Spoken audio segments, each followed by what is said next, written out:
Tudo bem, turma? Sejam bem-vindos aqui a mais um bloco da nossa aula. Vamos dar continuidade aqui. Nós vamos falar agora a respeito do dielétrico, tá?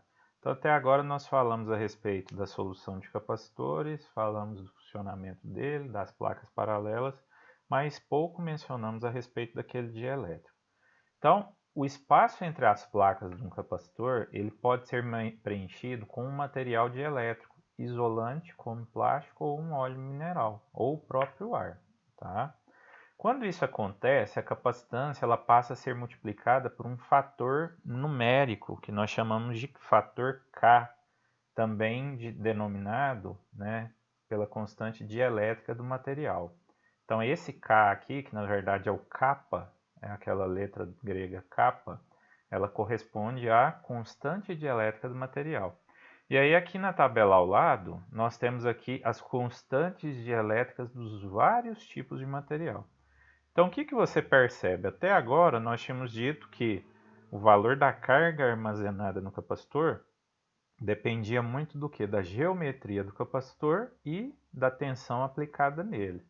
A partir do momento que a gente insere o dielétrico e passa a mudar esse tipo de dielétrico, eu crio uma outra variável para tentar melhorar, para tentar aumentar ou diminuir a carga que eu consigo armazenar no meu capacitor, ok? Percebam que até agora a gente tinha considerado o kappa igual a 1, porque a gente estava trabalhando com um dielétrico de ar. Porém, os capacitores na prática, eles não têm dielétrico de ar. Na sua maioria, eles possuem alguns desses outros materiais aqui, tentando melhorar as suas características, tá? Então vamos lá, capacitor com dielétrico. Como que vai ficar essa capacitância nesse caso aqui?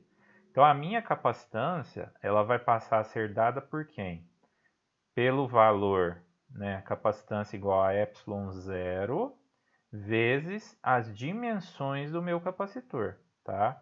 E aí aqui entendam por dimensão o A sobre D, tá? Ele só colocou aqui uma letra L para não ter que ficar repetindo toda hora o A sobre D aqui em questão, tá? E aí, a partir do momento que ele insere o dielétrico, eu vou inserir o kappa aqui nessa minha equação.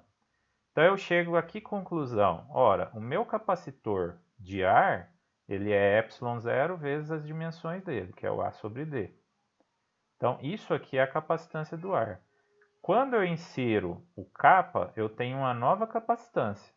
Então eu chego à conclusão que a minha nova capacitância é igual a kappa vezes a capacitância se eu estivesse usando as placas de ar, tá? Então é muito fácil, basta você conhecer a capacitância para o ar, o valor dessa capacitância multiplicado pelo kappa, que é a constante elétrica, vai te dar a capacitância final desse capacitor com dielétrico, tá? Então, pensando nisso, vamos fazer essa diferença aqui, analisar isso. Olha só, eu tenho aqui essas duas figuras aqui, tem uma figura A aqui da esquerda e uma figura B aqui da direita.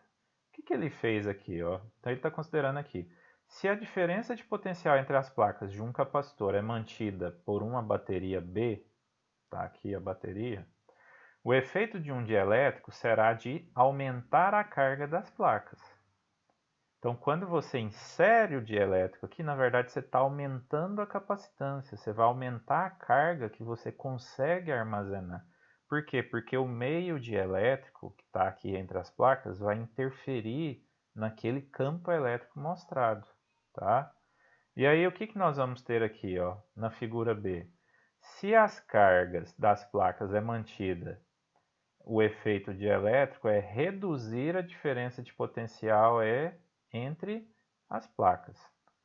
Então ele está dizendo aqui que se você mantém a carga das placas, isso vai diminuir. E o mostrador que aparece na figura, no caso aqui um potenciômetro, ele está ilustrando isso, tá? Um capacitor não pode se descarregar através de um potenciômetro.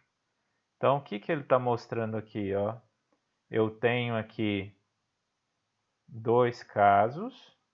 Num primeiro caso, ele está mostrando uma bateria carregando o capacitor, e aí, consequentemente, você consegue o quê? carregar esse capacitor até que chega num ponto que a tensão do capacitor fica igual à tensão da fonte, o V fica constante.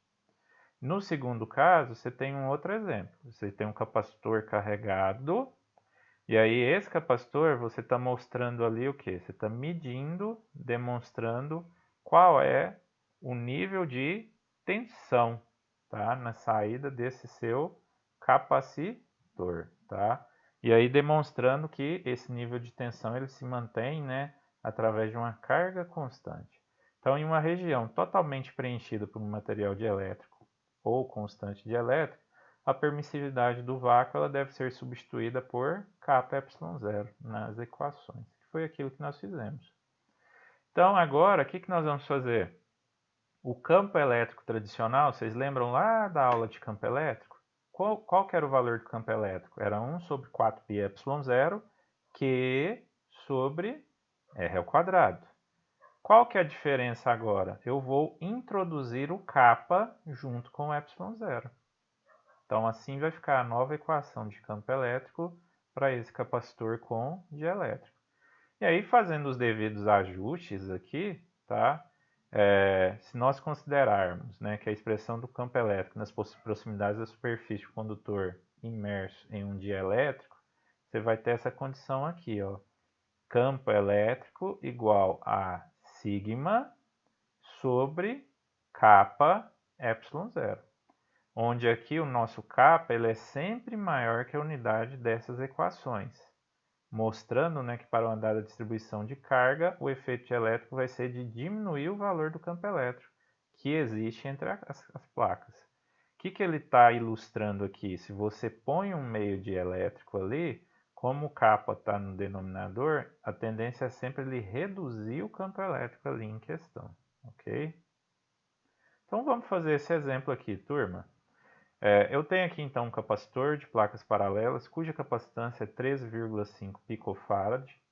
Ele é carregado por uma bateria até que haja uma diferença de potencial de 12,5 volts entre as placas. A bateria é desligada e uma placa de porcelana, no caso aqui de elétrica, né, kappa igual a 6,5 é introduzida entre as placas. Aí ele pergunta qual é a energia potencial do capacitor antes da introdução da placa e depois qual é a energia potencial depois da introdução da placa. Então vamos ver lá. Então, qual que era a energia potencial do capacitor? Então, a energia potencial do capacitor é meio de CV ao quadrado, tá? Ou fazendo a substituição, Q ao quadrado sobre 2C, tá? No caso aqui, a gente vai trabalhar com meio de CV ao quadrado. Substituindo os valores, a gente chega numa condição de aproximadamente 1.100 picojoule, tá? Como a bateria ela foi desligada, agora a carga do capacitor ela não pode mudar quando o dielétrico é introduzido. Entretanto, o potencial pode mudar. Aí é o que nós vamos fazer agora. Considerando após a introdução do dielétrico, a minha equação de potencial é Q ao quadrado sobre 2C.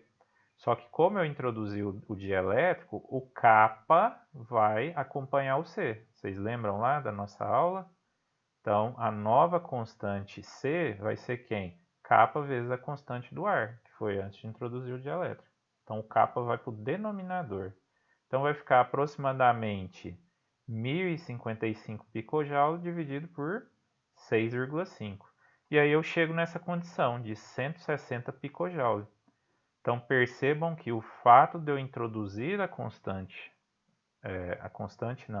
introduzir o meio dielétrico, a minha carga do capacitor não vai mudar, porém a tensão, a energia dele, o potencial dele vai sofrer alteração.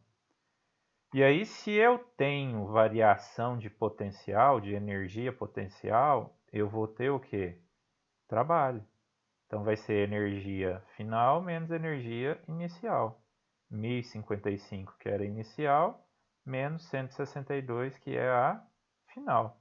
Então, eu vou chegar numa diferença de potencial ou trabalho de aproximadamente 893 picojoule. O que isso significa? Que a energia perdida, em princípio, poderia ser medida pela pessoa encarregada de produzir a placa de porcelana, já que o capacitor atrai a placa e realiza sobre ela um trabalho, tá? Que foi esse trabalho que nós calculamos. Pessoal, eu espero que vocês tenham compreendido os conceitos básicos sobre capacitor. Esse conteúdo ele é muito mais amplo, ele é muito mais vasto que isso, tem muito mais coisa para ver, só que assim, eu procurei me ater aos conceitos básicos. Agora, o que eu peço? Que vocês estudem todo esse material novamente e façam as atividades. E qualquer dúvida que vocês tiverem, vocês podem me procurar, seja pelo grupo de WhatsApp, seja aqui pelo fórum da nossa plataforma Moodle, tá? Muito obrigado pela atenção e até a próxima.